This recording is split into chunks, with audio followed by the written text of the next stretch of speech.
बड़े गजब का गेम चल रहा है अगर आप आईपीएल ट्रेड को इस समय पर देख रहे हो, क्योंकि सीएसके बहुत कुछ चाह रही है। मतलब सीएसके सिर्फ एक दो नामों पर रुकना नहीं चाह रही है। They want a bowling all-rounder also जो बड़े तगड़े तरीके से रन्स लगा सके और विकेट तो ले ही सके। स्पिन बॉलिंग ऑलराउंडर्स पर उनका फोकस पहले से था, ये मैं आपको बता चुका हूँ, जिसमें वॉशिंगटन सुंदर का नाम था। मैंने और कुछ नाम भी जो है आपको पिछली बार जब वीडियो अपलोड किया था उसमें भी मैंने आपको बताए थे कि कैसे ट्रेड पॉसिबिलिटीज़ जो हैं वो सबसे ज़्यादा इंपॉर्टेंट है सीएसके के लिए। और उसमें भी अगर आप ट्रेड पॉसिबिलिटीज़ भी देखते हो तो उसमें भी वो ऑल कैश डील की तरफ देख रहे हैं कि क्या हम ऑल कैश डील यहाँ पर अपने हाथ हमको कोई अपॉर्चुनिटी मिल सकती है। तो अब कौन कौन से नाम हैं जिनको लेकर के सीएसके बहुत इंटरेस्टेड लग रही है। एक नाम शार्दुल ठाकुर को लेकर के शुरुआत में उठना शुरू हुआ था, बट एलएसजी और एमआई के बीच वो डील हो चुकी है। तो अब वो कौन से नाम हैं जिन पर वो बहुत ज़्यादा इंटरेस्टेड हैं। दो नाम मैं आपको बताऊं। एक नाम जो चल रहा है बहुत ज़्यादा वो तुषार देशपांडे का नाम है कि क्या राजस्थान रॉयल्स से सीएसके तुषार देशपांडे को चाहती है, क्योंकि तुषार देशपांडे को लेकर के उन्होंने पिछली बार भी, अगर आप बिडिंग देखोगे पिछली बार की जब ऑक्शन चल रहा था तो काफ़ी इंटरेस्टेड लग रहे थे। और सीएसके ऐसी टीम नहीं है जो यार जिसको लेकर आप ये बोल सको कि अरे नहीं यार उन्होंने छोड़ दिया तो अब वापस क्यों लेना चाहेंगे उस प्लेयर को।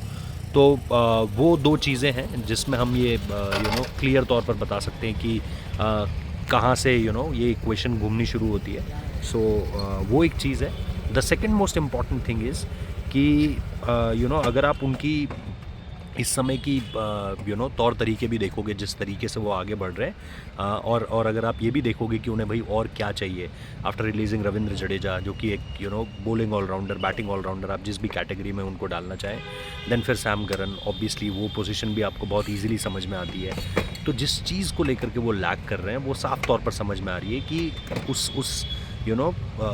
उस वॉइड को फिल इन करने के लिए उनको जो है वो यहाँ से एक दूसरा नाम चाहिए होगा, और वो नाम फिर तुषार देशपांडे का नाम हो सकता है।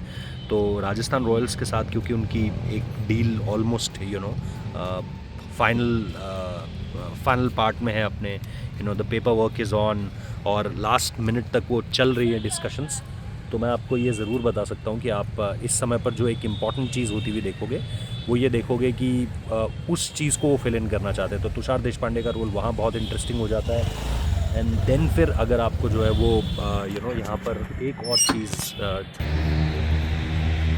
और चीज़ जो इस समय पर आपको देखने को मिल रही है वो मुझे जो क्लियर कट समझ में आ रहा है, वो ये दो नाम है। तुषार देशपांडे का नाम है एंड देन फिर दीपक चाहर, क्योंकि मुंबई के लिए दीपक चाहर वो रोल बहुत अच्छे तरीके से प्ले नहीं कर पाए जिस रोल के लिए दीपक चाहर को लाया गया था।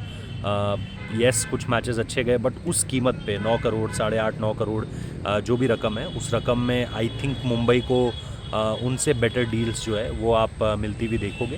तो ये भी मुझे एक पॉइंट लग रहा है जिस पर डिस्कशंस हो सकते हैं।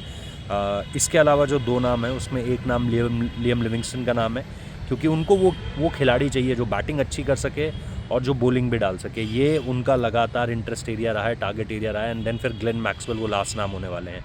तो मेरे हिसाब से ये दो चीज़ें हैं इस समय पर जो समझ में आ रही हैं।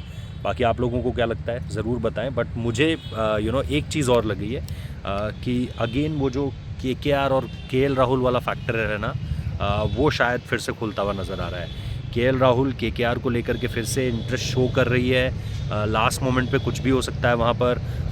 अभी यूपी की अगर जो स्मार्ट टीम अनाउंस होती है, अगर उसमें रिंकू सिंह कैप्टन हैं तो फिर रिंकू और वरुण चक्रवर्ती भी आपको सिग्नल देते हुए नज़र आ रहे हैं कि भाई हम भी कप्तानी के लिए तैयार हैं। अगर केकेआर कैप्टन ढूंढ रही है तो ये ऑप्शंस उनको जो है वो बढ़िया ऑप्शंस मिल सकते हैं। तो लेट्स सी क्या होता है। काफ़ी सारी चीज़ें हैं इस समय पे पॉसिबिलिटीज़ में, जो भी होगा आप लोगों को बताएंगे। Thank you.